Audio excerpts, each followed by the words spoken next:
യുദ്ധവിവരണങ്ങൾ കാണുമ്പോഴൊക്കെ മഹാഭാരതത്തിലെ സഞ്ജയനെ ഓർത്തുപോകും. കുരുക്ഷേത്ര യുദ്ധത്തിന്റെ ഓരോ നീക്കവും ധൃതരാഷ്ട്രർക്ക് പറഞ്ഞുകൊടുത്ത വ്യക്തിയാണ് സഞ്ജയൻ.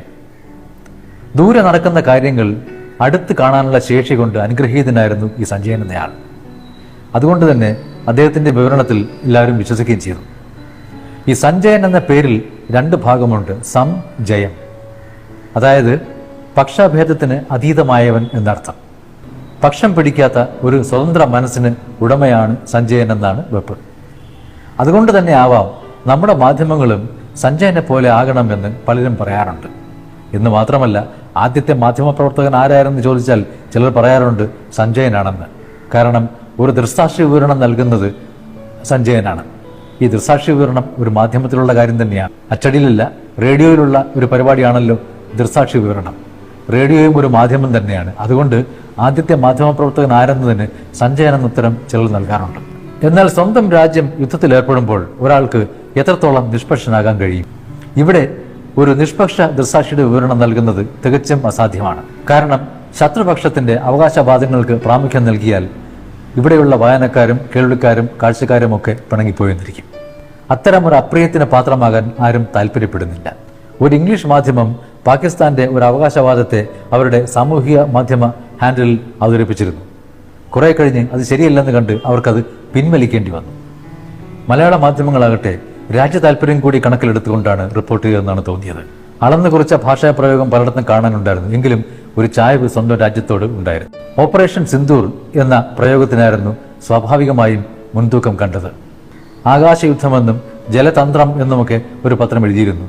എങ്കിലും അതിനേക്കാൾ ഏറെ കണ്ടത് ഈ സിന്ദൂരവുമായി ബന്ധപ്പെട്ട ശീർഷകങ്ങളായിരുന്നു. സിന്ദൂര പ്രഹരം എന്നൊരു പത്രത്തിൽ കണ്ടിരുന്നു.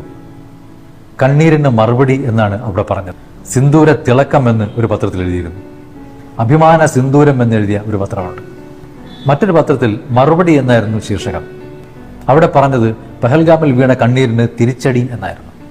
ഇതിനൊക്കെ ഒരു പടി കൂടി കടന്ന് ഭാരതാംബയ്ക്ക് സിന്ദൂര തിലകം എന്നെഴുതിയൊരു പത്രത്തെയും കണ്ടിരുന്നു. ഇന്ത്യൻ സൈനിക നീക്കത്തെ വിശേഷിപ്പിച്ചത് 3 വാക്കുകൾ കൊണ്ടാണ്: ഫോക്കസ്ഡ്, മെഷേർഡ്, നോൺ എസ്കലേറ്ററി. അതായത് വ്യക്തമായി കേന്ദ്രീകരിച്ച് നിയന്ത്രിതമായി വിപുലമാക്കാത്ത രീതിയിലുള്ള ഒരു സൈനിക നീക്കം. ഇതിന്റെ അന്തസത്ത പല ശീർഷകങ്ങളിലും നമുക്ക് കാണാൻ കഴിഞ്ഞു. തടുത്തു, കൊടുത്തു എന്ന് ഒരു സ്ഥലത്ത്. ലക്ഷ്യം നേടിയ പ്രഹരമെന്ന് ഒരു പത്രം എഴുതിയിരുന്നു. സൂക്ഷ്മം പ്രഹരം എന്നായിരുന്നു ഒരിടത്ത് കണ്ടത്. അടി വേരറുത്ത്, വേണമെങ്കിൽ അടിവേരറുത്ത് എന്ന് വായിക്കാം. അതിവേഗം കിറുകൃത്യം എന്നും ഒരു പത്രത്തിൽ ശീർഷകമായി കണ്ടിരുന്നു.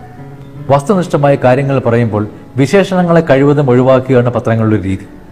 എന്നാൽ പാകിസ്ഥാന്റെ യുദ്ധതന്ത്രത്തിലെ ചില നീക്കങ്ങൾ കണ്ടപ്പോൾ ഇതത്ര ശരിയല്ലെന്ന് തോന്നുകയും അതിനെയൊക്കെ കൃത്യമായ വിശേഷണങ്ങൾ കൊണ്ട് അവതരിപ്പിക്കാനാണ് നമ്മുടെ പത്രങ്ങൾ ഒരുങ്ങിയത്.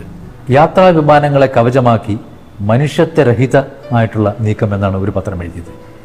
അതിനെ കുതന്ത്രം എന്നും ആ ശീർഷകത്തിനോടൊപ്പം തന്നെ വിശേഷിപ്പിച്ച് കണ്ടു. പാകിസ്ഥാന്റെ നീചതന്ത്രം എന്നായിരുന്നു മറ്റൊരു പത്രം എഴുതിയത്. ഡൽഹി ലക്ഷ്യമിട്ട് പറന്ന ഫത്ത-2 എന്ന ബാലിസ്റ്റിക് മിസൈലിന്റെ കാര്യം വാർത്തയിലുണ്ടായിരുന്നു.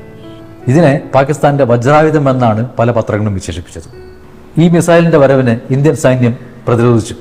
അത് വാർത്തയായത് പല രീതിയിലാണ്. ഫത്ത-2 ഭസ്മമാക്കി ഇന്ത്യ എന്ന് ഒരു പത്രം പറയുന്നു. പവനായി ഫത്ത, ഒടുവിൽ ശവമായി എന്ന് മറ്റൊരു പത്രം.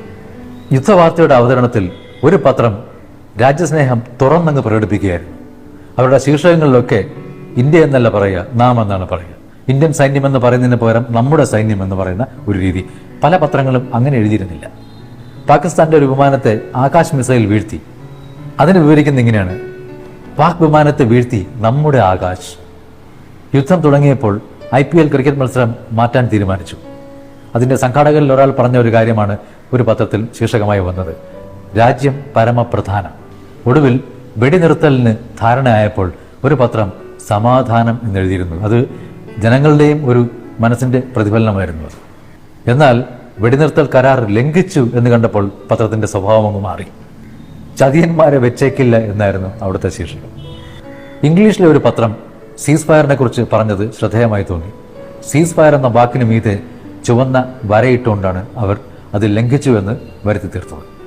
യുദ്ധത്തെ പറ്റി വിൻസ്റ്റൺ ചർച്ചിൽ പണ്ട് പറഞ്ഞ ഒരു വാക്യമുണ്ട്: war is a catalogue of blunders. അതായത് അബദ്ധങ്ങളുടെ ഒരു സൂചിത പത്രമാണ്, കാറ്റലോഗാണ് യുദ്ധം എന്നാണ് അദ്ദേഹം പറഞ്ഞത്.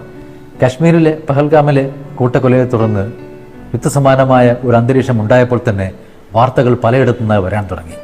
വാർത്തകളുടെ വരവിന് ശക്തിയേറിയപ്പോൾ പത്രങ്ങളിൽ ഒരുപാട് കഥകൾ നിറഞ്ഞു.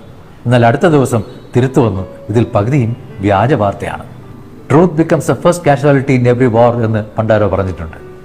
ഓരോ യുദ്ധത്തിലും ആദ്യം വെടിയേറ്റ് വീഴുന്നത് സത്യമാണ് എന്ന ഒരു പഴയ വാക്യത്തെ ഓർമ്മിപ്പിക്കുന്നതായിരുന്നു ഈ സംഭവം. വ്യാജ വിവര പ്രളയം എന്നാണ് ഇതിനെ ഒരു പത്രം വിശേഷിപ്പിച്ചത്. സൂക്ഷിക്കണം നുണക്കണി എന്നായിരുന്നു അവിടുത്തെ ശീർഷകത്തിലെ മുന്നറിയിപ്പ്. മറ്റൊരു പത്രം എഴുതിയിരുന്നു, ഇതെല്ലാം വെറും പുക, ഇതൊന്നും വിശ്വസിക്കരുതേ എന്ന് അഭ്യർത്ഥിച്ച ഒരു പത്രവും ഉണ്ടായിരുന്നു. എന്നാൽ രസകരമെന്ന് പറയട്ടെ, ഈ വാർത്തകളോടൊപ്പം ഒക്കെ ഒരു ചിത്രമുണ്ടായിരുന്നു. അത് മൊബൈൽ ഫോണിന്റെ ചിത്രമായിരുന്നു. കാരണം ഇതെല്ലാം മൊബൈൽ വഴി പരക്കുന്ന ഒരു കാര്യമാണ് എന്ന രീതിയിൽ അവതരിപ്പിക്കുകയാണ്. ഇക്കാലത്ത് പത്രവും മൊബൈൽ വഴി തന്നെയാണല്ലോ വരുന്നത്.